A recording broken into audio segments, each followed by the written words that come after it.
جی، دلہن کے والد تشریف لا رہے ہیں جو کہ وکیل بھی ہیں، البتہ دو گواہان وقاص نذیر صاحب موجود ہیں. وقاص نذیر صاحب، اچھا وہ بھی ساتھ آ رہے ہیں خادم، ٹھیک. اور محمد حفیظ صاحب موجود ہیں. جی وضو کر رہے ہیں. میں خطبہ شروع کر دیتا ہوں، باقی پھر اجازت کا معاملہ بعد میں کر کے قبول کروا لیں گے انشاءاللہ. ٹھیک. الحمد للہ نحمده ونستعینه ونستغفره ونؤمن به ونتوکل علیہ ونعوذ باللہ من شرور انفسنا ومن سیئات اعمالنا من يهده الله فلا مضل له ومن يضلل فلا هادي له واشهد ان لا اله الا الله وحده لا شريك له واشهد ان محمدا عبده ورسوله صلی اللہ علیہ وعلى آلہ واصحابہ وبارک وسلم تسلیما کثیرا. اما بعد، اعوذ باللہ من الشیطان الرجیم. بسم اللہ الرحمن الرحیم. یا ایھا الذین آمنوا اتقوا اللہ حق تقاتہ ولا تموتن الا وانتم مسلمون. وقال اللہ تبارک وتعالی یا ایھا الناس اتقوا ربکم الذی خلقکم من نفس واحدہ وخلق منها زوجها وبث منهما رجالا كثيرا ونساء واتقوا الله الذي تساءلون به والارحام ان الله كان عليكم رقيبا. وقال الله تبارك وتعالى يا ايها الذين امنوا اتقوا الله وقولوا قولا سديدا يصلح لكم اعمالكم ويغفر لكم ذنوبكم ومن يطع الله ورسوله فقد فاز فوزا عظيما. صدق الله العظيم. وقال رسول اللہ صلی اللہ علیہ وآلہ وسلم النکاح من سنتی. وقال علیہ الصلاۃ والسلام من رغب عن سنتی فلیس منی. وقال علیہ الصلاۃ والسلام اعلنوا هذا النکاح وجعلوه في المساجد او كما قال رسول اللہ صلی اللہ علیہ وسلم. رب اشرح لي صدری ويسر لي امری واحلل عقدۃ من لسانی یفقهوا قولی واجعل لي وزیرا من اہلی آمین یا رب العالمین. اللہ رب العالمین کی توفیق سے اللہ کے گھر میں نکاح کی ایک مجلس کے انعقاد کے حوالے سے ہم جمع ہیں. میں تنظیم اسلامی کے اس مرکز میں تمام مہمان حضرات و خواتین کو خاصی دور سے جو تشریف لائیں خوش آمدید بھی کہتا ہوں، اور اللہ سے دعا ہے کہ ہمارا بیٹھنا بھی اللہ تعالیٰ بابرکت بنائے، اور جو نکاح منعقد ہو رہا ہے اس کے حوالے سے ہمارے دین نے جو تعلیم عطا فرمائی ہے، اور اس موقع پہ نبی مکرم صلی اللہ علیہ وآلہ وسلم کچھ وعد و نصیحت کا اہتمام فرمایا کرتے تھے اور کچھ آیات کی تلاوت فرماتے تھے. انہی کا ترجمہ تھوڑی سی وضاحت کے ساتھ آپ کے سامنے رکھنا مقصود ہے. گفتگو میں دو تین بنیادی باتیں. ایک تو یہ کہ ہمارے دین میں اس نکاح کی جو اہمیت ہے اس کا کچھ احادیث مبارکہ کی روشنی میں ذکر ہوگا انشاءاللہ.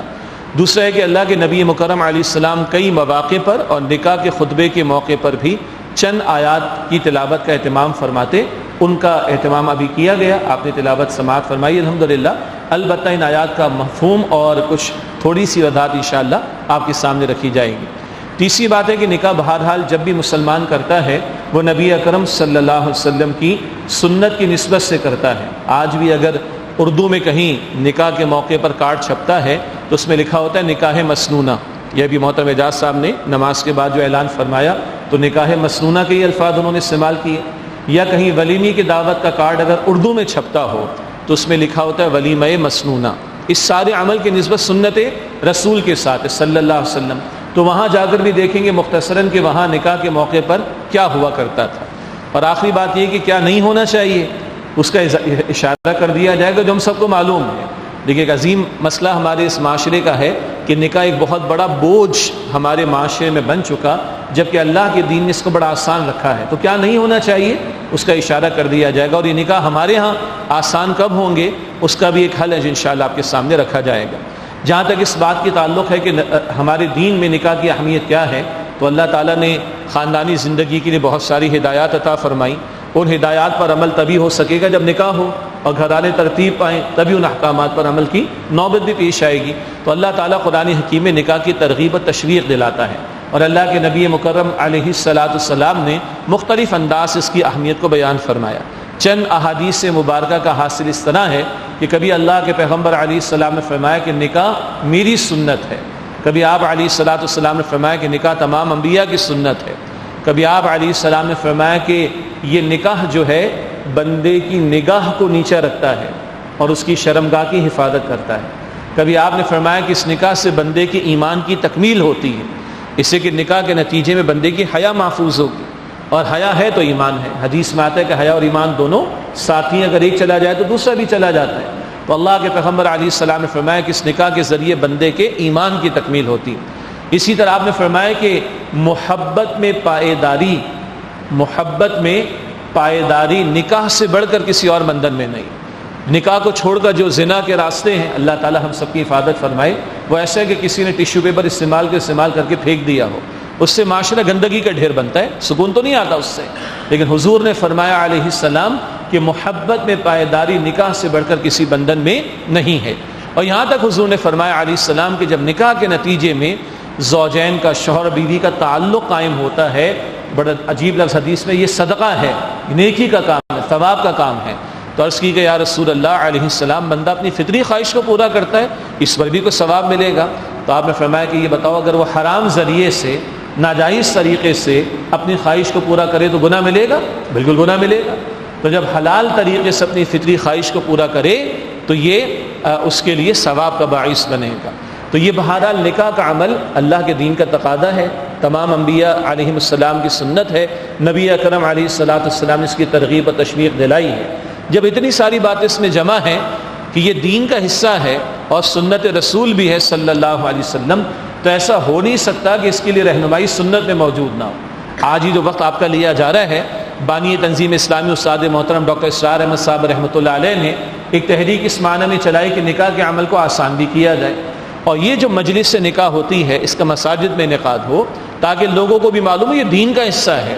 اور ہمارے الحمدللہ جیسے خواتین بھی باپردہ شریک ہیں، خواتین کی بھی شرکت کا اہتمام کیا جائے، ان کو بھی معلوم ہو کہ یہ دین سے باہر کی کوئی شے نہیں، یہ کوئی دنیا داری کا معاملہ نہیں، بلکہ یہ بھی دین کا حصہ ہے۔ جب یہ دین کا حصہ ہے تو پھر رہنمائی دین سے لی جائے کہ اس موقع پر کیا ہونا چاہیے۔ اب اگلی بات ہے جو نبی اکرم علیہ السلام اس موقع پر بھی 4 آیات کی تلاوت فرماتے۔ آج ہمارے قرآن پاک کی تلاوت یہ تو ماہ رمضان تک محدود رہ گئی، یا یہ کہ کوئی دنیا سے جائے گا تو قرآن پاک کی تلاوت ہوتی، یہ بات درست تو نہیں۔ جانے والوں کے لیے دعا ہے، استغفار ہے، ہم قائل ہیں اس کے، خیر کا عمل کرے، نیکی کا عمل کرے، مرحومین کے لیے دعا کرے، لیکن قرآن زندہ کلام ہے، زندوں کے لیے، جو زندہ ہیں ان کے پاس مہلت عمل ہے، وہ اس سے رہنمائی حاصل کریں اور اپنے معاملات کی اصلاح کریں۔ بہرحال تو اس موقع پر جو اللہ کے نبی علیہ السلام 4 آیات کی تلاوت فرماتے، وہ 3 الگ الگ صورتوں سے ہیں۔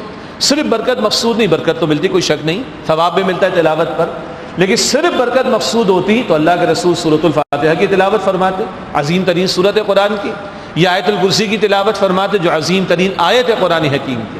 لیکن اس موقع پر 3 الگ صورتوں سے 4 آیات کا اللہ کے پیغمبر صلی اللہ علیہ وسلم نے انتخاب فرمایا۔ ایک سورہ آل عمران کی آیت ہے، آیت نمبر 102، ایک سورہ نساء کی پہلی آیت ہے، اور ایک سورۃ الاحزاب کی آیت نمبر 70 اور 71 ہے۔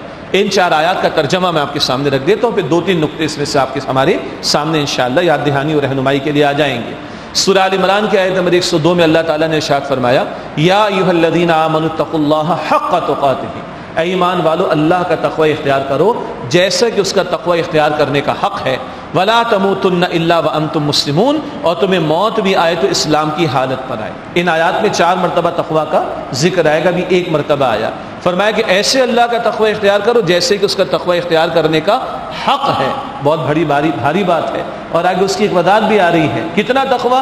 مرتے دم تک مسلم رہو، فرما برداری کی روش پر رہو، نافرمانی کو چھوڑ دو۔ اب مسلمان کے گھر میں خوشی بھی آئے تو اس کو تقوی اختیار کرنا ہے، خوشی آئے تو اس کو اسلام کی روش اختیار کرنی۔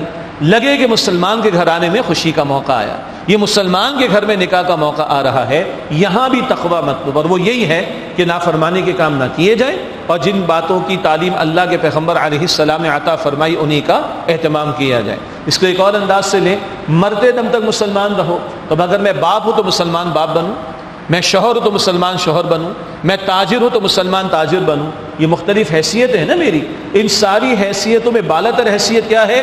میں اللہ کا بندہ ہوں اور میں محمد صلی اللہ علیہ وآلہ وسلم کا امتی ہوں۔ تو میرا رویہ بتائے کہ یہ اللہ کا بندہ ہے اور یہ محمد مصطفیٰ صلی اللہ علیہ وسلم کا امتی ہے۔ دوسری آیت ہے سورہ نساء کی پہلی آیت، سارے انسانوں سے اللہ تعالیٰ کی مخاطبت ہو رہی ہے، خطاب ہو رہا ہے، یا ایھا الناس اتقوا ربکم، اے انسانوں اپنے رب کا تقوی اختیار کرو، الذی خلقکم من نفس واحدہ، وہ رب کے جس سے تمہیں نفس واحد سے پیدا فرمایا، یعنی حضرت آدم علیہ السلام کا تذکرہ، وخلق منها زوجہا، اور انہی سے ان کی زوجہ کو بنایا، اما حوا سلام علیہا کو۔ آج ہم سب جو بیٹھے ہیں آدم حوا کی اولاد ہی ہے نا، اور نکاح کا پاکیزہ بندھن ہے جس سے نسل انسانی کا قافلہ آگے بڑھتا ہے۔ نکاح کا جہاں ایک بڑا مقصد سکون ہے شوہر بیوی کے لیے، وہیں ایک بڑا مقصد اولاد کا حصول بھی ہے، اور وہیں ایک بڑا مقصد نسل انسانی کا قافلہ آگے بڑھے، اسی میں رشتے قائم ہوتے ہیں، مودت پیدا ہوتی ہے، محبت پیدا ہوتی ہے، گھر گھر ہنسی کا معاشرت کا نظام چلتا ہے۔ ایک اور اہم مقصد بھی ہے، تفصیل میں جانے کا موقع نہیں، کہ اس سے ایک شیلٹر بھی مقصود ہے، ایک خاتون اس کو پروٹیکشن مل جاتی ہے، ایک مرد کے نکاح میں آتی ہے تو مرد کی ذمہ داری پوری زندگی اس کی حفاظت کے اعتبار سے، یہ پروٹیکشن کا مل جانا، یہ حفاظت کا مل جانا، یہ محافظت اس کو میسر آ جانا، یہ بھی ایک نکاح کا بہت بڑا مقصد ہے۔ بہرحال اللہ فرما رہا ہے اس اللہ کا تقوی اختیار کرو جس سے تمہیں نفس واحد آدم علیہ السلام سے بنایا اور انہی سے ان کی زوجہ ام حوا کو بنایا، وبث منہما رجالا کثیرا ونساء، اسی پہلے جوڑے سے بہت سے مردوں اور عورتوں کو پھیلا دیا۔ نکاح ہی کی بدولت آپ دیکھیے ایک چھوٹا سا بچہ بھی مجلس میں موجود ہے، اور ممکن ہے کہ کم سے کم 3 نسلیں تو یہاں پر موجود ہوں۔ کچھ مرتبہ ایسا ہوا کہ جب یہ بات میں نے بیان کی تھی 4 نسلیں موجود ہیں، پردادا بھی، دادا بھی، پوتا بھی اور پوتے کے ابا بھی موجود، تو 4 نسلیں بھی نظر آ جاتی ہیں نکاح کے نتیجے میں۔ اور جن ممالک میں نکاح نہیں، جن معاشروں میں نکاح نہیں، وہاں بوڑھے بہت ملتے، جوان نہیں ملتے۔ جاپان کا حال ہے کہ 14-15 بوڑھوں پر ایک نوجوان بچا ہے۔ اب وہ کراچی میں آ کے آفر انہوں نے دی ہے، ایک صاحب نے بتایا کراچی یونیورسٹی کو کہ آپ جیپنیز لینگویج سکھائیں اور ہم لوگ فنڈنگ دیں گے آپ کو، یہاں آپ کے بچے جیپنیز سیکھیں اور پھر ہمارے ملک میں آگے سیٹل ہونے کی کوشش کریں، اس سے کہ بوڑھے بہت زیادہ ہوگا، ان کو سنبھالنے کے لیے جوان ہاتھ موجود نہیں۔ اور نکاح کا نتیجہ کیا ہے آپ کو یہ نظر آئے گا، جیسے میں نے کہا چھوٹا بچہ بھی ہے، اس کے والد بھی ہیں، بلکہ اور بھی بچے ماشاءاللہ پیچھے بیٹھے ہوئے، اور ممکن ہے کہ بعض بچوں کے دادا یا نانا بھی یہاں پر اس وقت موجود ہوں۔ تو کہا جا رہا ہے، فرمایا جا رہا ہے اسی پہلے جوڑے سے بہت سے مرد اور عورتوں کو پھیلا دیا۔ آگے فرمایا کہ واتقوا اللہ، اور اللہ کا تقوی اختیار کرو۔ اسی آیت میں دوسری مرتبہ تقوی کیا ہے؟ تقوی اس کا ایک ترجمہ ہم کرتے ہیں خوف خدا، بالکل صحیح۔ میں جو کر رہا ہوں مجھے یاد رہے مجھے اللہ کو جواب دینا ہے، میں جو کر رہا ہوں مجھے یاد رہے دنیا نہ دیکھے میرا اللہ مجھے دیکھ رہا ہے، میرے باطن میں کیا، میری زبان پر کیا، میری آنکھ کیا دیکھ رہی، میرے کان کیا سن رہے ہیں، میرا ہاتھ کیا کر رہا ہے، میرے پیر قدم اٹھا کر کہاں مجھے لے کر جا رہے ہیں، میں کہاں جا رہا ہوں، میرا اللہ مجھے دیکھ رہا ہے۔ واتقوا اللہ الذی تساءلون بہ والارحام، تو فرمایا جا رہا ہے اللہ کا تقوی اختیار کرو، یعنی خوف خدا بھی دل میں ہو، اور تقوی کا ایک حاصل یہ ہے بندہ گناہوں سے، نافرمانی کے کاموں سے اپنے آپ کو بچائے۔ خوشی کا موقع بھی آ جائے تو اندھا دھند نہ ہو کہ پتہ ہی نہیں چلے کہ مسلمان کے گھر میں نکاح کا معاملہ آ رہا ہے، خوشی کا معاملہ آ رہا ہے، یا کسی غیر مسلم کے گھر میں آ رہا ہے، اس موقع پر بھی اللہ کا تقوی۔ آگے فرمایا الذی تساءلون بہ والارحام، جس اللہ کا نام لے کر سوال کرتے ہو، حقوق مانگتے ہو، اس اللہ کا تقوی اختیار کرو۔ ابھی تو میں گفتگو کر رہا ہوں، جو وکیل ہے دلہن کے والد وہ بھی آ گئے ماشاءاللہ، گواہ بھی، ان سے اجازت بھی لے لوں گا، پھر ایجاب و قبول کا معاملہ بھی ہو جائے گا۔ جب یہ ایجاب و قبول کا معاملہ مکمل ہو جائے گا، نکاح منعقد ہو جائے گا، تو یہ دلہا دلہن شوہر بیوی بن جائیں گے، ایک دوسرے کے لیے حلال ہو جائیں گے۔ اب اللہ کا نام لے کر یہ رشتہ قائم کیا جاتا ہے، اس اللہ کے نام کی لاج رکھیں گے تو گھر ٹھیک رہیں گے۔ باہر تو بندہ دوسروں کا لحاظ کر لیتا ہے کہ کیمرے لگے ہوتے ہیں، کوئی کو دیکھ رہا ہوتا ہے، گھر میں کیا کریں گے؟ تو بار بار آپ دیکھیے قرآن پاک میں جہاں جہاں خاندانی زندگی کا ذکر آتا ہے، اللہ سبحانہ وتعالی اللہ کا تقوی اس کا ذکر بار بار فرماتا ہے۔ فرمایا کہ اللہ کا تقوی اختیار کرو، جس کا نام لے کر سوال کرتے ہو، رحمی رشتوں کا خیال رکھو۔ یہ اپنی جگہ بڑا موضوع ہے۔ آج بڑے آرام سے لوگ کہتے ہیں کہ 3 سال سے بھائی سے بات نہیں کی، 5 سال ہو گئے چچا نے میرے گھر میں قدم نہیں رکھا۔ ہم فخر سے جتاتے ہیں، یہ بغیرتی کی بات ہے، یہ بغیرتی کی بات ہے کہ یہ جملے کہے جائیں۔ اللہ کے پیغمبر علیہ السلام نے فرمایا 3 دن سے زیادہ کسی مسلمان سے ناراض رہنے کی اجازت، انسان ہے نا، جذبات کا لحاظ رکھا گیا، 3 دن کے بعد معاملات معمول پر آ جانے چاہیے۔ چہ جائے کہ بندہ اپنے خونی رشتوں کے بارے میں، رحمی رشتوں کے بارے میں، قریبی رشتوں کے بارے میں اس طرح کے جملے کہہ رہا ہو۔ پھر بہرحال نکاح سے خاندان وسیع ہو جاتا ہے، نکاح سے خاندان وسیع ہو جاتا ہے، کچھ اور حرمتیں قائم ہو جاتی ہیں۔ داماد اور ساس کا نکاح جائز نہیں، حرمت قائم ہوگی، تقدس آئے گا، تو اسی طرح سمجھایا جائے گا، بڑے چھوٹے کے ادب والی حدیث بھی سامنے آئے گی۔ ساس اور داماد کا رشتہ جو قائم ہو جاتا ہے تو بہرحال وہ اس کو بیٹے کی طرح سمجھے، داماد جو ہے اپنی ساس کو جو ہے وہ ماں کی طرح سمجھے۔ اسی طرح بہو ہے سسر حیات، تو بہو اپنے سسر کو جو ہے وہ باپ کی طرح سمجھے، وہ سسر کو چاہیے کہ بہو کو بیٹی کی طرح، حرمت قائم ہو گئی نا۔ اب ان کا نکاح نہیں ہو سکتا، حرمت قائم ہو گئی، تو حرمت کے ساتھ تقدس بھی آئے گا، ادب بھی آئے گا، احترام بھی آئے گا، اور شفقت و محبت بھی آئے گی۔ بہرحال آگے فرمایا کہ ان اللہ کان علیکم رقیبا، بے شک اللہ تعالیٰ تم پر رقیب ہے نگہبان ہے۔ سادہ جملہ ہے کہ بہت بڑا جملہ ہے، اللہ دیکھ رہا ہے۔ اس موقع پر کیا ہے، اللہ ساس کو بھی دیکھتا ہے، سسر کو بھی دیکھتا ہے، اللہ شوہر کو بھی دیکھتا ہے، بیوی کو بھی دیکھتا ہے، اللہ بہو کو بھی دیکھتا ہے، داماد کو بھی دیکھتا ہے۔ ہم سب یہ یاد رکھیں، ہمارے معاملات بہت اچھے ہوں گے۔ آپ سے باہر ہو جاتا ہے بندہ جب اپنے آپ کو سمجھ بیٹھتا ہے اور بھول جاتا ہے کہ مجھے مرنا اور مرنے کے بعد اللہ سبحانہ و تعالیٰ کے سامنے جواب دینا ہے۔ اس کے بعد تیسری اور چوتھی آیت ہے سورہ احزاب کی آیت نمبر 70 اور 71، یا ایھا الذین آمنوا اتقوا اللہ وقولوا قولا سدیدا۔ چوتھی مرتبہ ذکر آ رہا ہے، اے ایمان والو اللہ کا تقوی اختیار کرو اور بات کہو صحیح اور درست۔ اس موقع پر کیا ہے، یہی زبان ہے چھوٹی سی، اس کو چارج بھی نہیں کرنا پڑتا، نہ ریچارج کرنا پڑتا ہے، نہ اس کا پری پیڈ کا مسئلہ ہے، نہ پوسٹ پیڈ کا مسئلہ۔ اس کو تو بچا کر اور سنبھال کر اور محفوظ رکھنے کی ضرورت ہے۔ گھر ہو، دوستی، رشتہ داری، کاروبار، محلے داری یا دیگر معاملات، اکثر جھگڑے زبان کے غلط استعمال سے شروع ہوتے ہیں۔ اسی لیے اللہ کے پیغمبر علیہ السلام نے کتنی بڑی بات بیان فرمائی، تم مجھے شرمگاہ اور زبان کی حفاظت کی ضمانت دو، میں تمہیں جنت کی ضمانت دیتا ہوں۔ اللہ تعالی ہمیں توفیق دے۔ اور حضور نے فرمایا سب سے زیادہ جو بات لوگوں کو جہنم میں لے جانے والی ہے وہ ان کی زبان کا غلط استعمال ہے۔ اللہ مجھے بھی اور آپ کو ہم سب کو حفاظت کی توفیق عطا فرمائے، خاص طور پر گھریلو معاملات کے اندر۔ کبھی آپ نے غصے میں آپ سے باہر ہو کر نہ جانے کیا کچھ کہہ جاتا ہے، اللہ کا خوف دل میں رہے اور یہ زبان استعمال اس کا اہتمام کے ساتھ، حفاظت کے ساتھ کیا جائے تو پھر انشاءاللہ تعالی گھرانے محفوظ رہیں گے۔ آگے فرمایا یصلح لکم اعمالکم ویغفر لکم ذنوبکم، اللہ تمہارے اعمال کی اصلاح فرما دے گا، تمہارے گناہوں کو بخش دے گا۔ ومن یطع اللہ ورسولہ فقد فاز فوزا عظیما، اور جو اللہ سبحانہ و تعالیٰ اور اس کے رسول مکرم صلی اللہ علیہ وسلم کی اطاعت کرے گا وہ عظیم کامیابی حاصل کرے گا۔ اللہ دلہا دلہن کو بھی اسی معیار پر عمل کی توفیق دے اور ہم سب کو بھی اسی معیار پر زندگی گزارنے کی توفیق عطا فرمائے۔ اگلی بات یہ کہ دور نبوی میں نکاح کیسے ہوتے تھے۔ ایک نکاح ہوا خاتون جنت فاطمہ الزہرا کا رضی اللہ تعالی عنہ۔ ایک معروف روایت کے مطابق مسجد نبوی میں حضور نے خطبہ عطا فرمایا اور 12 صحابہ نے شرکت کی ہے۔ بارات کا کوئی تصور نہیں تھا، جہیز کا کوئی مسئلہ نہیں تھا۔ ام ایمن ایک بوڑھی صحابیہ رضی اللہ تعالی عنہ، بی بی فاطمہ الزہرا کا ہاتھ پکڑ کر وہ ان کو سیدنا علی رضی اللہ تعالی عنہ کے حجرے میں چھوڑ کر واپس آ گئی۔ سیدنا علی درویش آدمی تھے، ظاہری دولت نہیں تھی، زرہ انہوں نے فروخت کی تھی۔ سیدنا عثمان رضی اللہ تعالیٰ عنہ نے خرید لی تھی، بعد میں ان کو ہدیہ بھی کر دی تھی، ہبہ بھی کر دی تھی، تحفتاً پیش بھی کر دی تھی۔ جو رقم سیدنا علی کے ہاتھ میں آئی اس کے ذریعے انہوں نے کچھ مہر ادا کیا، کچھ ولیمے کا اہتمام ہوا ہوگا، اور رقم کا ایک حصہ رسول اللہ علیہ السلام کے ہاتھ پر رکھا۔ یہ ہے پوری بات جو بیان ہونی چاہیے۔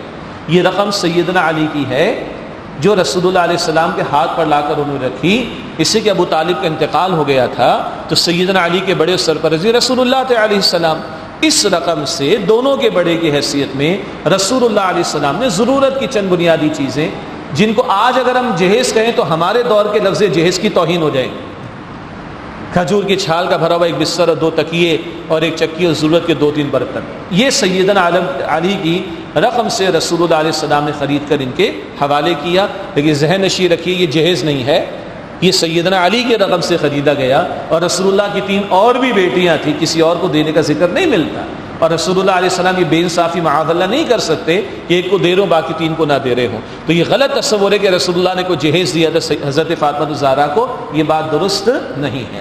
چلیے جی، حضرت علی تو درویش آدمی تھے، سادگی کے ساتھ معاملہ ہو گیا۔ عبد الرحمن بن عوف رضی اللہ عنہ، اور عجیب معاملہ ہوا کہ ایک دن ان کا لباس ذرا کہتے ہیں ظاہر کا حلیہ گیٹ اپ حضور نے تبدیل دیکھا، آپ نے دریافت فرمایا کیا کیفیت ہے؟ عرض کیجیے میرا نکاح ہو گیا۔ یہ بات بھی بڑی قیمتی ہے کہ حضرت عبد الرحمن بن عوف رضی اللہ تعالی عنہ نے رسول اللہ علیہ السلام کو نکاح کے موقع پر بھی نہیں بلایا اور نہ حضور سے نکاح پڑھوائے۔ بھائی ان کے لیے سب سے بڑی شخصیت کون تھے جن کو بلایا جاتا، جن سے نکاح پڑھوایا جاتا، جن سے دعائیں لی جاتی؟ رسول اللہ علیہ السلام نہیں بلایا۔ اور اللہ کے رسول نے کیا فرمایا؟ بھائی مبارک ہو۔ ہم اور آپ ہوتے تو کیا کہتے ہیں؟ مجھے بھی پتہ ہے، آپ کو بھی پتہ ہے جی، ہمارا جو قریبی ہمارے ساتھ ایسا کرے تو مجھے بھی پتہ ہے، آپ کو بھی پتہ ہے ہم نے کیا کرنا ہے۔ حضور کا ہی مسئلہ ہی نہیں تھا، بھائی مبارک ہو۔ آپ نے پوچھا مہر دے دیا؟ جی اتنا مہر دے دیا، اور پھر حضور نے فرمایا کہ ولیمہ ضرور کرنا۔ یہ کرنے کے کام یہاں سے ہمیں معلوم ہو رہے ہیں، وہ آگے میں آپ کے سامنے 7 باتیں بس شمار کرنے کے لیے رکھ دوں گا انشاءاللہ تعالی۔ اور ایک تو ایسا ہے کہ بس ذکر کیا جا سکتا ہے، اور خیبر سے واپسی حضور کی ہوئی ہے صلی اللہ علیہ وسلم، اور بی بی صفیہ سے حضور کا نکاح ہوا، اس سفر کے دوران میں ولیمہ ہو گیا، سفر کے دوران میں ولیمہ ہو گیا، چادر سفید بچھائی گئی ہے، ستو اور کھجور اور پانی جو تھا لا کے رکھ دیا گیا اور امام الانبیاء علیہ السلام کا ولیمہ منعقد ہو گیا۔ یہ وہاں ایشو نہیں تھا جو آج ہمارے ایشو بن گیا۔ کیوں بن گیا وہ آخر میں ذکر کر دوں گا انشاءاللہ۔ ایسے کئی واقعات پیش کیے جا سکتے ہیں کہ اس دور میں نبی مکرم علیہ السلام کے دور میں نکاح کیسے منعقد ہوتے تھے اور کرنے کے کام وہاں پر کیا تھے۔ تو آج ہم سنت رسول کہہ کر اور نکاح مسنونہ کہتے ہیں، ولیمہ مسنونہ کہتے ہیں، تو معلوم ہی تو کریں کہ سنت اس کی تعلیم کیا ہے۔ اب گنتی کے چند کام گن لیجئے۔ نمبر 1، بخاری شریف کی حدیث کا حاصل، جب نکاح کا ارادہ ہو، رشتہ تلاش کیا جائے تو اللہ کے پیغمبر علیہ السلام نے تقوی کو، دینداری کو ترجیح دینے کی تلقین فرمائی ہے۔ باقی چیزیں بھی دیکھ لو لیکن ترجیح دی جائے تقوی کو اور دینداری کو۔ دوسری بات، ابن ماجہ کی حدیث سے اللہ کے پیغمبر علیہ السلام نے فرمایا نکاح کا اعلان کرو اور اس کا انعقاد مساجد میں کرو۔ ویسے کوئی گواہوں کی موجودگی میں گھر میں کرے گا، لان میں کرے گا، نکاح ہو جائے گا۔ مسجد کی بہت ساری برکتیں، بابرکت ماحول ہوتا ہے، مسجد کی بکنگ کا مسئلہ نہیں ہوتا، مسجد کے کوئی خرچوں کا معاملہ نہیں ہوتا، ڈیکوریشن کا مسئلہ نہیں ہوتا اور بکنگ کا مسئلہ نہیں ہوتا۔ کسی بھی نماز کے ساتھ نکاح کا انعقاد کسی وقت بھی کیا جا سکتا ہے، اور فاطمہ الزہرا کا نکاح بھی مسجد میں ہوا رضی اللہ تعالی عنہا۔ بہرحال تو دوسری ہدایت یہ کہ نکاح کا اعلان اور اس کا انعقاد مسجد میں ہو، اور ساتھ وہ بھی ذہن میں رہے کہ حضور اس موقع پر واعظ و نصیحت بھی فرماتے تھے۔ تیسری ہدایت کیا ہے؟ میں کراچی رہتا ہوں، چاہے کراچی ہو، لاہور ہو یا ہمارے اور شہر یا علاقے قصبے دیہات ہو، ہر جگہ جس کی ضرورت ہے وہ کیا ہے؟ حضور نے فرمایا کہ برکت اس نکاح میں زیادہ ہوگی جہاں خرچہ کم ہو۔ یہ میرا سیدھا اوپر ہے کیونکہ یہ میں نے برکت کے لیے اٹھایا، برکت کا ذکر کرنے کے لیے۔ برکت حضور نے فرمایا وہاں زیادہ ہوگی جہاں خرچہ کم ہو۔ آج ہی الٹا ہو گیا، خرچے وہ آسمانوں کو پہنچے ہوئے، برکتیں ڈھونڈنے سے نہیں مل رہی۔ جو گھرانوں کے ٹوٹنے کی تعداد بڑھ رہی ہے اس معاشرے میں، اللہ تعالیٰ ہم سب کی حفاظت فرمائے۔ ذرا ذرا سی بات پر جو پورے گھرانے برباد ہو رہے ہیں، اللہ تعالیٰ ہم سب کی حفاظت فرمائے۔ جانا وہی سنت کی طرف پڑے گا تبھی برکت میسر آئے گی انشاءاللہ تعالیٰ۔ تو تیسری ہدایت یہ ہے خرچے کم سے کم کیے جائیں تاکہ برکتوں کا حصول ہو۔ چوتھی بات، پہلا باقاعدہ خرچہ اس موقع پر، باقی کمرہ تو اس کے پاس بھی ہوتا ہے جس کا بھی نکاح نہیں ہونا، بہرحال کپڑے وہ بھی پہنتا ہے بچہ کے جس کا بھی نکاح نہیں ہونا، اس موقع سے متعلق پہلا باقاعدہ خرچہ مہر ادا کرنا۔ یہ اللہ کی کتاب کا حکم ہے، یہ اللہ کے پیغمبر کی تعلیم ہے صلی اللہ علیہ وسلم، اور اس میں لوگ بڑی ڈنڈیاں مارتے ہیں، اللہ معاف کرے۔ یہاں تو ماشاءاللہ جو طے ہے وہ فوری ادا ہو رہا ہے ماشاءاللہ الحمدللہ، یہی پسندیدہ بات ہے، جو سہولت سے شوہر ادا کر سکتا ہے وہ طے کیا جائے اور اس کو فوری ادا کرنے کا اہتمام کیا جائے، یہی بہتر اور پسندیدہ بات ہے۔ یہ پہلا باقاعدہ خرچہ جو اللہ کی کتاب اور اللہ کے نبی کی تعلیم سے ملتا ہے صلی اللہ علیہ وسلم۔ اگلی بات، چھواروں کی تقسیم، وہ نکاح کے موقع پر ہمارے چلا آ رہا ہے سلسلہ، اور وہ نبی علیہ السلام کے دور سے چلا آ رہا ہے۔ ہمارے ساتھ ڈاکٹر سعد صاحب فرماتے تھے رحمۃ اللہ علیہ، جب یہ چھوارے تقسیم ہوتے تو لڑکے والے لاتے ہیں نا، یہ لڑکی والے لاتے ہیں، لڑکے والے۔ ہمارے نکاح کا جو فنکشن ہے وہ سمجھا کس کا جاتا ہے؟ لڑکی والوں کا۔ تو ڈاکٹر صاحب فرماتے تھے جو لڑکی والے کیوں نہیں چھوارے کھلاتے؟ اس لیے کہ رسول اللہ کے دور سے چلا آ رہا ہے کہ خرچہ جو کچھ بھی ہے وہ شوہر کے ذمے، لڑکی والوں پر 1 روپے کا خرچہ نہیں۔ یہ تو ہم نے بنا رکھا ہے نا، سنت میں جائیں گے تو یہ چھواروں کی تقسیم ملے گی۔ اگلا خرچہ جو سہولت کے ساتھ ہو جائے، ولیمے کی دعوت کا اہتمام، وہ بھی شوہر کے ذمے، جو اللہ نے سہولت اس کو عطا فرمائی۔ ہاں ذرا شکل یہ ہے کہ دور دراز سے لوگ آئے ہیں، جو مہمان آئے ماشاءاللہ، تو نکاح کے ساتھ ہی دعوت ولیمہ مہمانوں کے لیے اس کا انعقاد ہو رہا ہے، اور وہ جناب جو ہمارے وکیل بھائی ہیں جو کہ اس وقت دولہا ہیں، انہی کی جانب سے ہوگا انشاءاللہ تعالیٰ۔ یہ وضاحت میں کر دوں کہ مہمانوں کے لیے انشاءاللہ تعالیٰ اس نکاح کے انعقاد کے بعد کھانے کا اہتمام ہے، دعوت ولیمہ ہے جو دولہا ہی کی جانب سے ہے، بس اتنی سی بات ہے۔ تو مہر کا ادا کیا جانا، چھواروں کی تقسیم کا معاملہ اور ولیمے کی دعوت کا اہتمام، باقی پوری زندگی کفالت کی ذمہ داری وہ شوہر پر ہے۔ وہ سہولت کے ساتھ جو اس کے وسائل ہیں اپنی زوجہ کی جائے کفالت کرے، بچے اللہ عطا فرمائے ان کی کفالت کرے۔ 1 روپے کا خرچہ لڑکی والوں پر، لڑکی کے بھائی پر، لڑکی کے باپ پر نہیں ہے، اگر ہم سنت رسول کی بات کریں صلی اللہ علیہ وسلم۔ بلکہ دلچسپ بات ہو جائے گی، اگر اس بات کو مان کر عمل کرنا شروع کر دیں تو لڑکی کا باپ تو پریشان ہی نہیں ہوگا، لڑکے کا باپ پریشان ہوگا۔ اگر لڑکا بھی کمائی اس کی کم ہے تو کمرہ بھی دینا پڑے گا، فرنیچر بھی ڈالنا پڑے گا، نہ جانے کیا کچھ۔ اس کا مطلب ہے آج ہم الٹے چل رہے ہیں، تبھی مشکلات کے اندر ہیں۔ سنت پر آئیں گے تو انشاءاللہ ہم سیدھے چلیں گے۔ اور اللہ کے رسول علیہ السلام نے اس موقع پر دلہا دلہن کو مبارکباد دینے کی بھی تلقین فرمائی ہے، بلکہ آپ نے اس کے لیے دعائیں بھی ہمیں تعلیم فرمائی ہیں۔ یہ کرنے کے کام ہے جناب، جو موٹی موٹی باتیں ہم نے شمار کر لی، باقی کیا نہیں ہونا چاہیے ہم سب کو پتہ ہے، لیکن آپ ذرا مسکرائیے کہ میں آپ کے سامنے ایک لسٹ رکھ رہا ہوں۔ چھوٹی منگنی ہوتی ہے یہاں پر، درمیانی منگنی ہوتی ہے، کچھ بڑے لوگ گرینڈ سلیم منگنی کرتے ہیں اٹلانٹس، دبئی، پتہ نہیں کون کون سے ہوٹلوں میں جا کر. پھر جناب ابھی نکاح نہیں ہو رہا، رشتہ طے ہو گیا تو درمیان میں عید آئے گی تو عید کے ٹوکرے جائیں گے لڑکی والوں کی طرف سے. بقرہ عید آ جائے گی تو بقرہ بھی تیار کر کے بھیجیں گے، 2-3 لاکھ کے بکرے بھی کچھ لوگ بھیج رہے ہوتے ہیں. اور جناب وہ لڑکی کا باپ وہ مظلوم ترین مخلوق بن جاتا ہے. اس نے لڑکا جو کل شوہر بنے گا اس کے باپ کے بھی کپڑے بنانے، اس کی ماں کے بھی کپڑے بنانے، اس کے بھائیوں کے بھی کپڑے بنانے، اس کے بھائیوں کی بیویوں کے بھی کپڑے بنانے. انا للہ و انا الیہ راجعون. اسے زکوٰۃ کے لیے بھی بیچارے کے لیے بھاگ دوڑ کرنی ہے، اور اگر وسائل اجازت نہیں لیں گے تو یہ چوری کرے گا، ڈاکے ڈالے گا، معاف کیجیے گا کسی گردن کاٹے گا، معاف کیجیے گا، یا زکوٰۃ مانگے گا. انا للہ و انا الیہ راجعون. یہ ساری مصیبت اس لیے ہیں کہ سنت کی تعلیم کو ہم نے فراموش کر دیا. یہ ساری گفتگو میں نے آپ کا وقت تو لیا ہے صرف اس مقصد کے لیے کہ اس نکاح کے عمل کو آسان کرنے کی کوشش کی جائے. آخری 2 باتیں، ایک بات سب سے آخر میں آئے گی کہ نکاح آسان کب ہوگا. ایک اس سے قبل اللہ کے پیارے رسول علیہ السلام نے دولہا کے لیے دلہن کے لیے بھی ہدایات عطا فرمائی، اور شوہر بیوی کے لیے کہہ لیجیے ہدایات عطا فرمائی. ایک تو بہرحال نکاح کی ترغیب ہمارے دین نے دلائی ہے، اور قرآن کریم کا بھی تقاضا ہے جو لوگ بے نکاح ہوں ان کا نکاح کر دیا کرو. اس کی بہت ساری شکلیں ہو سکتی ہیں، اس کی تفصیل میں جانے کا موقع نہیں ہے. بلا نکاح زندگی دین میں پسندیدہ نہیں ہے. تو حتی الامکان اس بات کا اہتمام ہونا چاہیے، اس کی ترغیب ہونی چاہیے، اس معاشرے میں اس ترغیب کو بڑھانا چاہیے کہ جو لوگ بے نکاح ہیں ان کے نکاح کا اہتمام کیا جائے. اللہ ہمیں اس کی توفیق عطا فرمائے. باقی شوہر بیوی کے لیے ہم میں سے مستمت اکثر لوگ ماشاءاللہ شادی شدہ ہیں، خواتین بھی محفل میں شریک ہیں. اللہ کے رسول مکرم صلی اللہ علیہ وسلم نے ارشاد فرمایا خیرکم خیرکم لأہلہ وانا خیرکم لأہلی. حضور نے فرمایا مردوں کے لیے خاص طور پر تم میں سے بہترین وہ ہے جو اپنے اہل یعنی گھر والوں کے لیے بہترین ہو، اور میں تم میں سب سے بڑھ کر اپنے اہل یعنی گھر والوں کے لیے بہترین ہوں. آج ہمارا اکثر اخلاق باہر اچھا ہوتا ہے، گھروں میں کم اچھا ہوتا ہے. گھروں میں زیادہ اچھا ہونا چاہیے، وہ ہمارے اقرب بھی ہیں، قریبی بھی ہیں. اور حضور فرما رہے ہیں صلی اللہ علیہ وسلم تم میں سے بہترین وہ ہے جو اپنے اہل یعنی گھر والوں کے لیے بہترین ہو. اسی طرح اللہ کے رسول مکرم صلی اللہ علیہ وسلم نے ارشاد فرمایا کوئی شخص تم میں سے اپنی بیوی سے نفرت نہ رکھے، بغض نہ رکھے، کوئی نفرت کا معاملہ نہ ہو. اگر کوئی ایک بات اس کی پسند نہیں آتی تو تلاش کرو کوئی دوسری بات تمہیں اس کی پسند آ ہی جائے گی.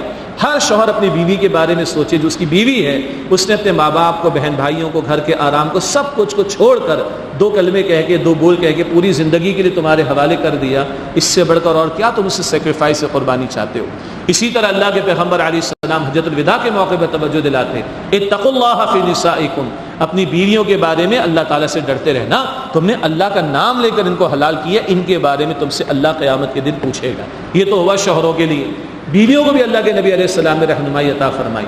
حضور نے فرمایا صلی اللہ علیہ وسلم جس بیوی سے اس کا شوہر راضی ہو جائے، مراد ہے وہ اپنے شوہر کی فرما بردار ہے، تابع دار ہے، معاونت کرنے والی ہے. اور ہم جب معاونت کی بات کرتے ہیں تنظیم اسلامی کے مرکز میں بیٹھے تو ہمارے کاندھوں پر بہت بڑا مشن ہے، آج اس کا ذکر کرنا ہے.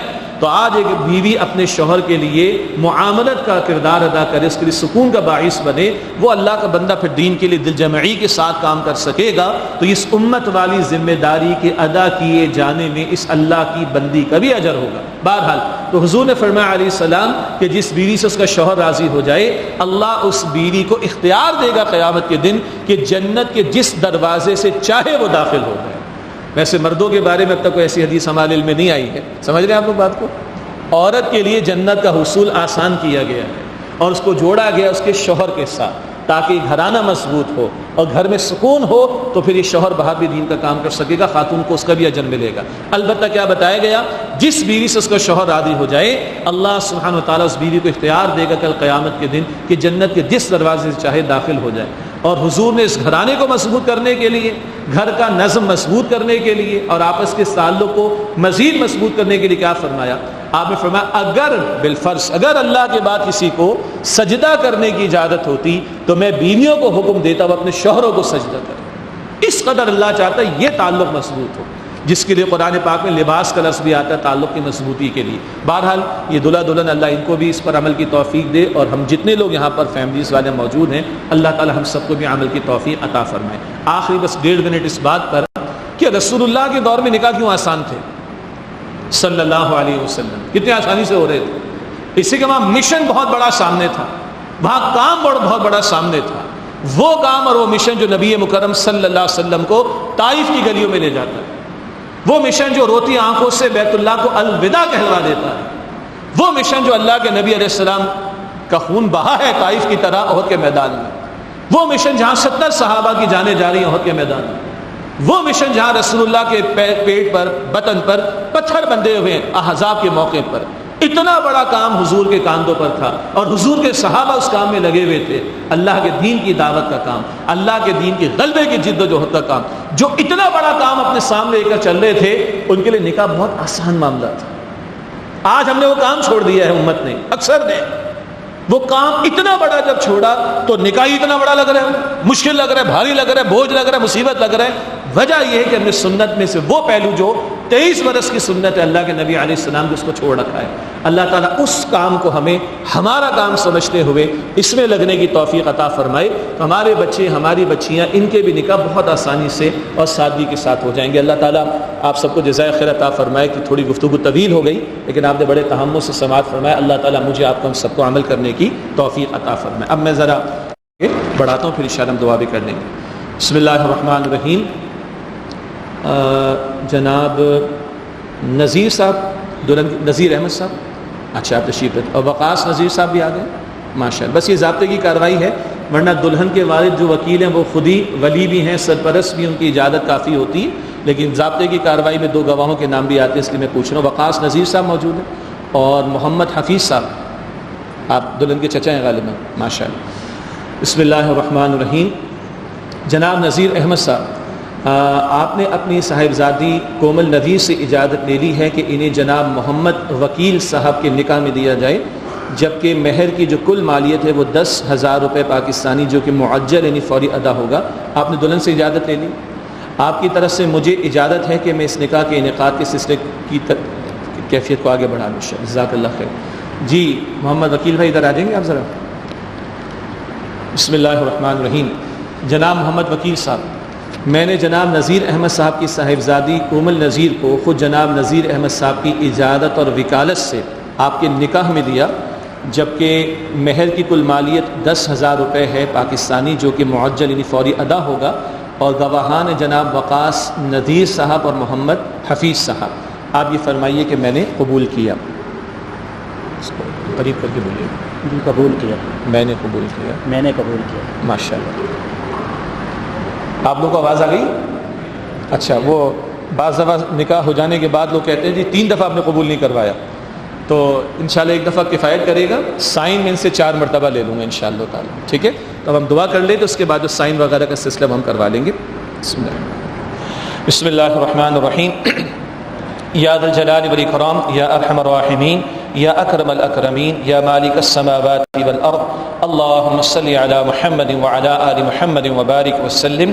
ربنا تقبل منا انك انت السميع العليم، ربنا هب لنا من ازواجنا وذرياتنا قرة اعين واجعلنا للمتقين اماما، اللهم اغفر لنا ولآبائنا ولأمهاتنا ولجميع المؤمنين والمؤمنات والمسلمين والمسلمات۔ یا اللہ اس مجلس کو اپنی بارگاہ میں قبول فرما، اے اللہ جو نکاح منعقد ہو اسے اپنی بارگاہ میں قبول فرما، اپنی برکت و تائید و نصرت اس میں عطا فرما، اے اللہ اس نکاح کے ذریعے دلہا دلہن کو رحمتیں، برکتیں، محبتیں نصیب فرما، اے اللہ ان دونوں کو پوری زندگی اپنا تقوی اختیار کیے رکھنے کی توفیق عطا فرما، اے اللہ ان دونوں کو پوری زندگی اپنی اور اپنے پیارے رسول مکرم صلی اللہ علیہ وسلم کی اطاعت کی توفیق عطا فرما، اے اللہ ان دونوں کی ہر فتنے سے، ہر شر سے اور شیطان کے حملوں سے حفاظت فرما، آپس میں ان کو اللہ باہمی محبت اور مودت نصیب فرما، اس نکاح کو اللہ ان کے لیے سکون کا باعث بنا دے، اے اللہ اس نکاح کے ذریعے دونوں خاندانوں کو بھی رحمتیں، برکتیں، محبتیں نصیب فرما، یا اللہ ہمیں ہمت اور توفیق عطا فرما